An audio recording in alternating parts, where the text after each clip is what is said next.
Dr. Sue Ettinger and Penelope.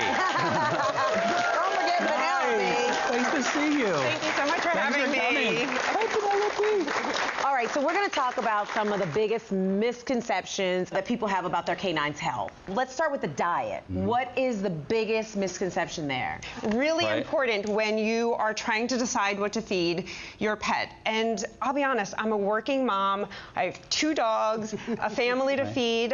I would love to home cook for my pets, but I don't have the time. I have trouble figuring out what I'm going to feed myself, let alone what I'm going to feed my pet. Well, I've always been a dry dog food guy. So is that better than dry is okay. So when you're looking at all of the different labels, you want to make sure it's AFCO approved, and that's something that you're going to find on the side. But just like when you're deciding what you should eat, you want to look at the first ingredient. And is it a meat? And is it a natural meat? You don't want byproducts. You don't want GMOs. You don't want fillers in there. So you were saying, you want to home make food. Yeah. A lot of people do that. Is that okay, or is there a special way to do that? But if you want to home cook for your pet, talk to your veterinarian or talk to your nutritionist. They need vitamins. They need minerals. You just need to get a veterinary approved diet if you're going to home cook for your pet. But it's a great thing to do, but it's going to take a little bit of time and a little bit of homework. Sure. We want to give our pets treats. So when is the right time? How much is too much? So food is love, right? And the problem is we can definitely give our dogs too much treats. And obesity is unfortunately a huge problem in the pet population. We should really be limiting treats to about 10% of their calories. For Penelope, one of the ways that I get around treats, She sees the carrot. She's all over it. I cannot peel carrots in my house without the dogs running to the counter and literally drooling. And this is low calorie. She can actually catch this about 50% of the time. Cute. Yeah! All right, so Dr.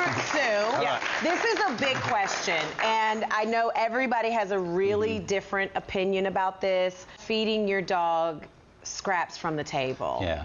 Everybody does it because it's so tempting, because they come up to you and they're sitting there and they got that sad little face and they're like, Are you really a sucker for a sad face and waggy tail? And they lick their chops and they're like, oh, I love you so much. And you're like, okay, fine, I'm not going to eat it anyway. So I say no to table scraps. They're going to gain weight because it's extra calories, and a lot of it is high in fat, so it leads to vomiting, diarrhea. And then the worst thing is it can also lead to something called pancreatitis, so inflammation of the pancreas, and that they can end up in the hospital for a couple of days. So table scraps are definitely bad for your dog, but there's also some other food items that are definitely like, no, don't do it. So one of the big ones we have here, so chocolate. 2 really important things. All chocolate is not created equal. So milk chocolate is less toxic than dark chocolate, and the worst is baker's chocolate. And what about the raisins and the grapes and so this is interesting. We just learned this about 10 years ago, and what we don't understand is why it causes kidney failure. Other fruits and vegetables you can share with your pet, but again,